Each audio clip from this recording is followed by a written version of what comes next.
Yes, Off the Track brought to you courtesy of Windsor Park Stud, and certainly the progeny of Guillotine are firing up, and they're just going to get better with age too. It's frightening, especially the way they look. Okay, Richard Collett, talking of horses, November Rain, mare. Yeah, she was a mare that new client Matt Goodson. We went out and we bought a. He wanted a pedigree and an individual. How did you run into Matthew Goodson? I mean, he's a financial man. Yeah, to be honest, I can't remember. I used to get a lot of clients through. They'd look at my strike rate, probably look at our horses, what we're doing. So yeah, and Matt, we bought I think another mare was a bear called Mary Agnes at the same season. But yeah, November Rain was a bit of a dollar each way. She had stamina on her mother's side, and yeah, and was a Stravinsky like that. Probably didn't have. Was best ridden cold. We tried riding a Ford early on. Once we got to a system of riding a cold, it seemed to suit her better, but I mean, you had needed luck on your side then. This is her back in the field. I mean, we talked about your kids riding, and by this stage they're getting established too. Difficult to sort of take them off. They give them a lot of runs, getting the weight off them, and all of a sudden you come to the big races, hello, Lee Thinnes gets on. Was there any frustration among your kids? No, it's funny, I remember after this race, because Jason, it was his Group 2 winner, that he rode for me, and he did come up. He remember he said to me that night, "Thanks, Dad, for putting me on it." Yeah. And he did appreciate it. But yeah, and to me, he was probably under. I wouldn't say he was under pressure, but he'd been riding the mare and he knew her. Yeah. Matthew Goodson, I mean, he's really stepped out and put himself out there. I mean, yeah. I mean, he's now, as you know, NZTR. I mean, is he? I get the feeling he might be frustrated the way things are. Things haven't happened quickly enough, or haven't happened as he'd like. What's any feedback? No, I tell you, we probably talked more about the industry prior when I trained for him than he got involved. He rang me up out of the blue one day after a certain stage, and he said, you know the board that's been put together for the NZTR, and I said, yeah. He says, I thought, well, hey, I put my name forward, and I said, oh yeah. And he says, I've actually been accepted. I went down for an interview and I've been accepted. And I said, that's great. Yeah. And me back in the back door. But I'll be able to get in your ear. Yeah, yeah. And then the next time I spoke to him, he says, I sat around the table and I was the only bloke that had probably enough racing knowledge, and I ended up being the chairman. I said, oh. And I thought, my word. And since then, I mean, he's an academic. He works in currencies and big money, companies. Yeah. He's a man. His business revolves around studying changes in markets and companies and margins. He's never had a business. The only comment he's made to me, it's the most complex business he's ever come across, racing. There's personalities, isn't it? Yeah. There's a lot of personality in it, a lot of history. It's something that if you could sweep it clean and do it the way you want to do it straight away, and you still wouldn't know whether it was right. But yeah, it's a test of your integrity. It certainly is. We saw a shot there of Jason. The opportunity for him to broaden to Australia came. He won a scholarship, did he, to go to Chris Waller? Through the northern branch of the apprentices in the Auckland Racing Club. Each year they've sent a kid through to Chris Waller. And Danielle Johnson went originally. And Danielle was unfortunate before they changed the allowance system and had no allowance. So when she rode in the city, she had no claim, and it was tough. And the next year they changed the rules. That's right. Yeah. And all of a sudden, well, NZTR haven't recognised yet that there's a differential between our Premier wins and our wins, but Australia do. Yes, exactly. Isn't that ironically? So Jason went having 140 odd wins or something, gets a 3 kilo claim. Yeah, he rocked over there, and then he could claim in the city. So all of a sudden he was a bit of an asset, and for the 2 weeks he went over, he did well. I think he might have stayed an extra 3 or 4 days and rode another winner or so. But Chris was keen to have him back because of his allowance, and he went back the following winter. Yep. And he stayed on.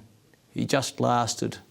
He lasted probably about 2.5 months. Because he's a homebody, wasn't he, at that stage? Yeah, he was. Young, He was counting the days down on his phone, he told me, to get home. And yet he probably, I don't know, he might have ridden 15 winners or so in a short period of time. Did very, very well, yeah. Just a maturity type, age type thing, wasn't it? And He likes it there now, but like I said, he came home Sunday, he flew back on Wednesday morning, rode yesterday at Warwick Farm. So he does still He's come getting back into the rhythm of it now, isn't he? Yeah, he does, but it's intense. They ride, there's a lot of pressure, it's different quality of riding, style of riding, and a lot more pressure. I got Gary Cossey coming on as a guest. He had quite an influence on his career? Yeah, it had. I mean, I'd worked hard to try and get Jace a manager who I thought would fit the bill, and I always remembered talking to Gary when he was doing James McDonald. And James had no allowance at the time, and Jason still did, and I think it might have been that stage, and he didn't see it as a conflict of interest, and he was worried that James thought it was going to be detrimental to him, which it was never going to be. But yeah, Gary's he's a fantastic form analyst.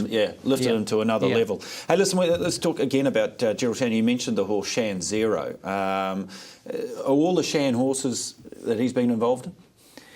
Yeah, she's. It was the biggest disappointment. She just fractured a sesamoid at the beginning of her 4-year-old season. She won, I think it was the Wellington Stakes. Wellington Stakes, yeah, Group 2, and won it well. And we freshened and went going back to 1400 metres in a mile, and she just got beat in the Group 1 fillies and mares at Tiaraha.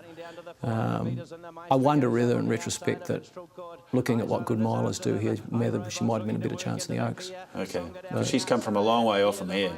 Yeah, lovely. Another lovely ride by Lethanis. Yeah, coming back through, and I suppose it's been a great association, not only yourself with Gerald, but with Lethanis. And here she is. This was a super run, as you say, at Group 2 level. You would suggest on that run that potentially Group 1 filly. Yeah, she was. She was a fantastic type of horse, big, powerful horse.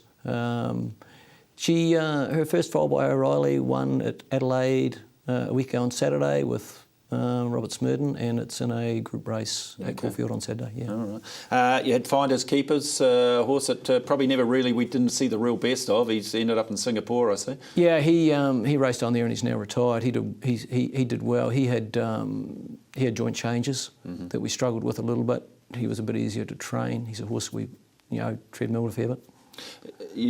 Another horse for Gerald, a horse called Shan's Dream, who recently you went back to Melbourne with.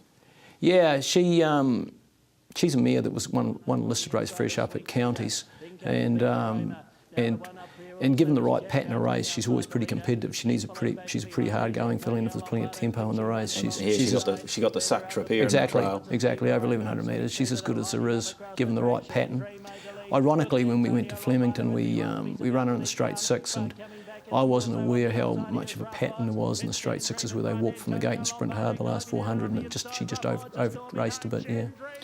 Got home here. Is she potentially going to come back to black type level? Oh, yep, she will. She had a spell on the way back. She's been back in the stable now probably 3 weeks. She's in massive order. Hey, listen, we always have a note for a moment on this case. 26th of May 2010, you had an altercation with Denise Jeffcoat. I've read all the submissions and read everything. I can't believe it went on for as long as it did. Yeah, it was a case of what they call double jeopardy. Yeah, Racing Integrity Unit. Because the interesting thing, I mean, you got fined, the club, then all of a sudden, and the irony I found when they redid it was Cameron George, obviously, as they said, Brian McKenzie, who was working for the NZTR, came to your defence. Yeah, I think the money that Cameron George wasted, he could have sponsored the Auckland Cup. Yeah, between the JCA and the RIU. It must have been a regrettable moment. I can understand having read the things about it, but I mean, I think at the end of the day you apologise and everything after the event. Yeah, it's something that I would have handled differently. It won't happen again. The club's changed its policy and gave the crossing keeper more powers. Yeah.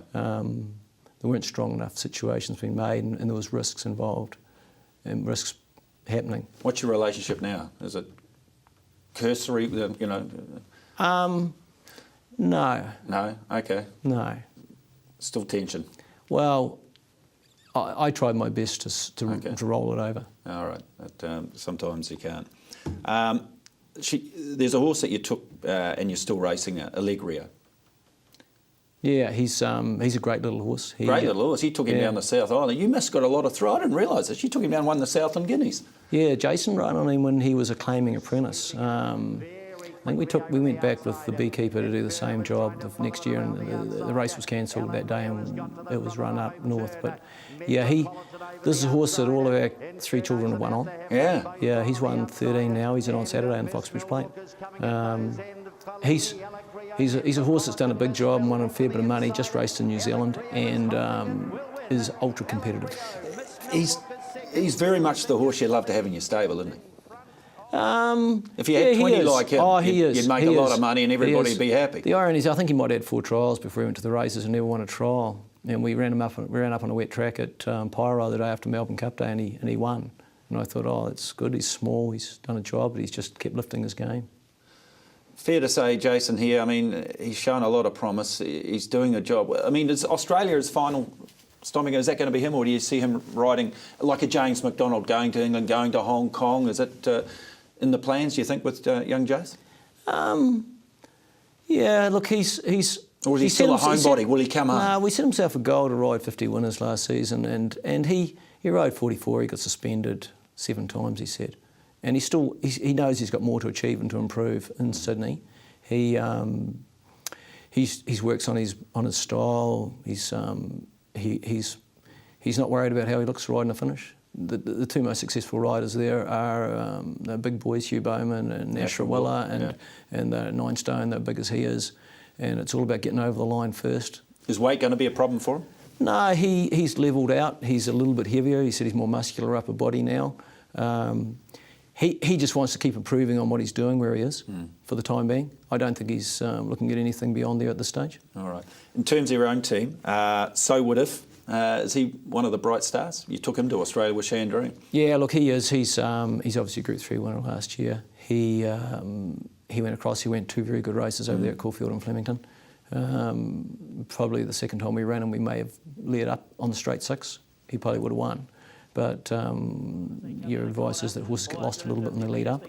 But yeah, he's strengthened. He's back in the stable now, and he's probably good enough to race against the best sprinters as a 4-year-old this year. That's the thing. I read that we could see him in the likes of the Railway and the Telegraph and those sort of races. Yeah, because he had a foot problem and we never raced until after Christmas this year, and he was lightly raced. That's why he had 2 runs in Melbourne. Give him a trip away and make a horse of him. Didn't miss him here, did he? Got him there in the end. Hands and heels at the last bit. Got to the line. Yeah, he's tough. He takes it. Hey, some of the big changes for you, though, coming into the season, is that you formed a partnership with Gareth McRae, another Southerner. Yeah. Or former Southerner, should I say. Yeah, we're a bit the same. He's travelled a bit further afield than I have, Gareth. Yeah, he's had 3 Australian partners and they've all left him, so he's picked on a Southlander who won't leave. Yeah, well, so the reason, I mean, you've had a partnership before with Shane Harpeta, you've got Judy there, you could have stayed doing the thing. I've read interesting comments you made that by bringing Gareth in, it brings you a different aspect to the stable in terms of on-selling horses, etc., I think, potentially. Yeah, my business has always sort of been structured around clients and racing horses. And every stable that's successful has overseas horses based in there, and Gareth has a lot of those horses. And that's another aspect of it. It opens another door. You never want to close a door. The facility that Gareth trains from on the track, it's got a treadmill. He's very, very experienced in training horses to win races from on a treadmill, through having been in Macau, doing it there for 5 years. So you'll split the team as such. You'll have some at home, and he'll some at the track. Yeah, how's it going to work? Yeah, both. Nothing much changes in the structure. He has horses who enjoy the environment of stables and paddocks. I've got other horses that may need to be treadmilled that are there now. Horses that don't float that good. We float in every day. We float 40 in each day, and it works in well that way. And changing the environment of a horse just like that is enough to assess it. Yeah. And the on-selling of horses too, will that become a factor? Or? Look, nothing much will change in that area from my level. We might do a little bit more. We might focus on a little bit more that way. The way I'm realistic to the way New Zealand racing is. You've got to have a finger in every pie. Yeah. Hey, it's some irony, and people might be seeing there, is that you never injured yourself riding, did you?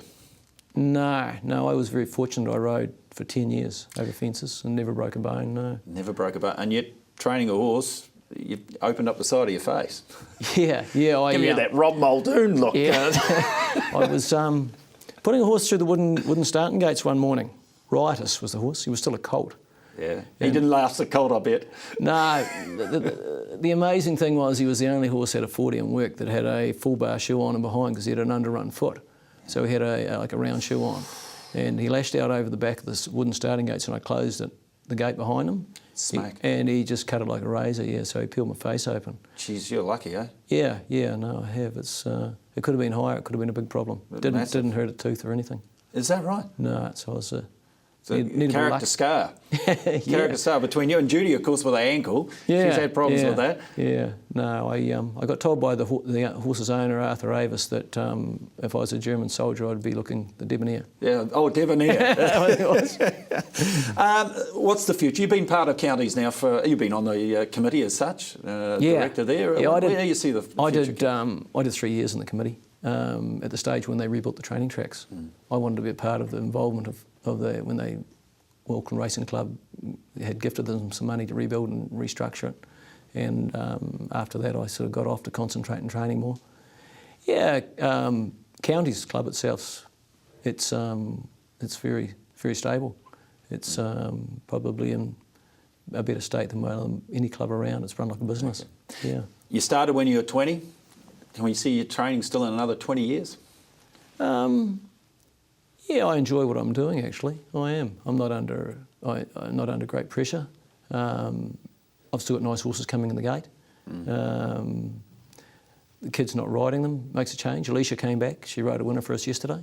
First, she's just back from Sydney and the experience that she's had overseas has been good for her. So yeah, I mean, while we're doing, Judy and I are travelling a lot more now. Plan to travel a lot more. We've been to Cheltenham. Enjoy Carnival. the fruits of your labour. Yeah. Well, on behalf of everybody, Richard, we thank you for coming in, giving up your time, and wish the family, and I dare say the Collett name will live on for many years to come. Thank you very much. Thank you. That is Richard Collett, ladies and gentlemen. That has been another Off the Track.